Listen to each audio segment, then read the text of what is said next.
No heat or cool call here. Pretty nice crawl space here. If I had to guess, and I see a little LED blinking on that, whatever this thing is. It looks like a little box that converts a 16 wire to the newer style ECM variable. Don't get your hand too close to that, because there's the big lug. So we should be getting the blower motor, and we are not.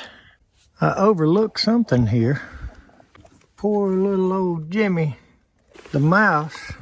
He got one hand up there. He's trying to pull himself up off of that painful position that he got himself in.